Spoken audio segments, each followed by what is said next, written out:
Il était une fois une jeune elfine qui s'appelait Eden. Elle résidait dans la forêt des charmes à Britannia. Eden adorait se rendre sur les bords du lac d'Is. La faune comme la flore n'avaient aucun secret à ses yeux. Elle se rêvait à devenir la gardienne de cette nature en devenant elfe de l'eau. Mais dans sa famille, tous se dirigeaient à être elfes de la forêt. Un soir, elle fit part de son désir à son père qui jouait un rôle important dans la forêt des charmes. Il était gardien de la paix. C'est lui que l'on appelait immédiatement lorsqu'une altercation prenait place dans ces lieux.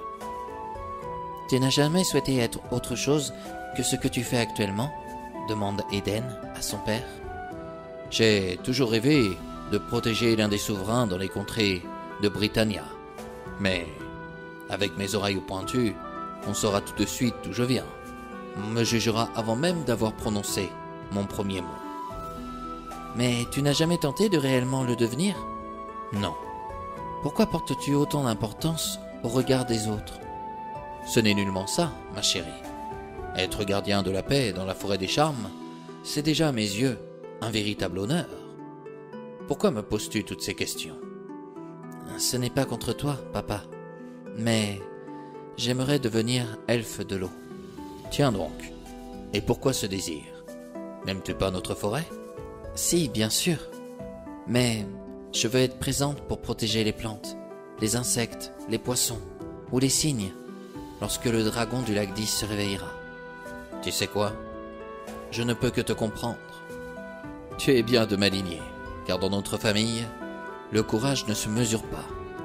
Malheureusement, ton destin se trouve écrit, à moins que tu puisses trouver quelqu'un sur les bords du lac d'Is pour t'aider à devenir ce que tu souhaites. » Eden garda espoir.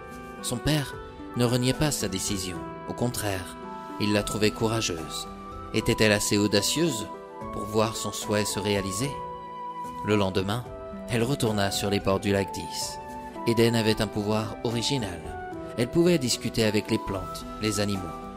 Un ami roseau, curieux, la vit arriver près de lui avec un air soucieux. « Tu m'as l'air bien triste, Eden, ce matin. Que se passe-t-il ? J'arrive à un âge où je vais devoir bientôt me séparer de vous tous pour devenir elfe de la forêt. Mais je n'en ai aucune envie de suivre ce destin. Je préférerais être elfe de l'eau. Sais-tu que tu peux demander une audience auprès du Grand Conseil des Trois Sages ? » ?»« C'est quoi ce conseil ? » ?»« Ce conseil représente la terre, l'eau et le feu, d'où la représentation du triskel avec ses 3 branches. Il régit sur toutes les vies du lac, des forêts, des rivières, de Britannia. »« Comment pourrais-je le contacter ? » lâche Eden en retrouvant espoir.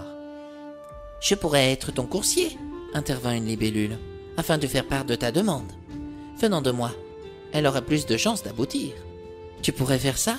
s'exclama-t-elle. « Bien sûr, nous t'aimons tous ici.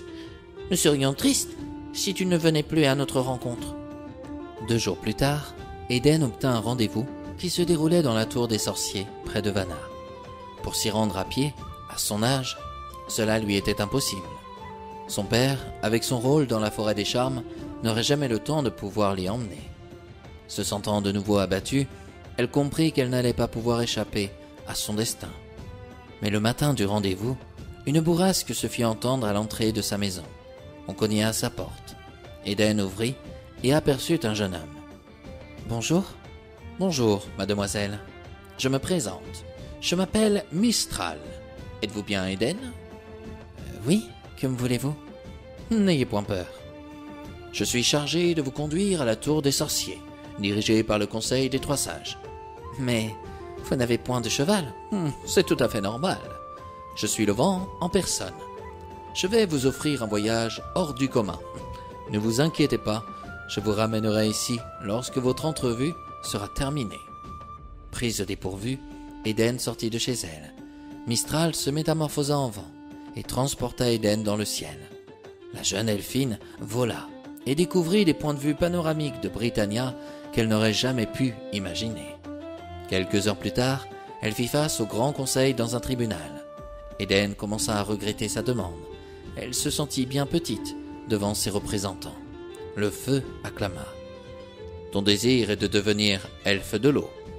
Qui es-tu pour penser que tu pourrais le devenir? Je m'appelle Eden, monsieur. As-tu conscience des responsabilités à le devenir?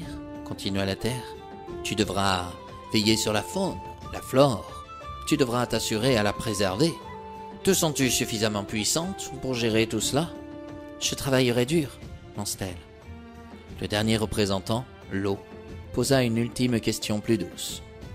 Dis-moi, Eden, pourquoi souhaites-tu devenir elfe de l'eau au lac 10? À mes yeux, c'est le plus bel endroit de Britannia, et je l'aime plus que tout, répondit-elle avec joie. Les trois sages échangèrent à voix basse. Puis, ils sourirent à Eden. L'eau acclama. C'est tout ce que nous voulions entendre de toi, Eden. Après avoir fait preuve de courage et d'audace en nous concertant, nous te nommons elfe de l'eau du lac 10. Eden n'en croyait pas à ses oreilles. Mistral la ramena chez elle, et le soir, quand son père arriva, elle lui fit part de sa nouvelle. Celui-ci la félicita pour sa ténacité. Et c'est ainsi, mes chers amis, que nous arrivons à la fin de cette nouvelle histoire. Par celle-ci, vous comprendrez qu'il est essentiel et vital d'aller au bout de ses rêves. La vie ne doit pas se résumer à ce que les autres veulent que vous soyez, mais plutôt à ce que votre cœur vous dicte de réaliser.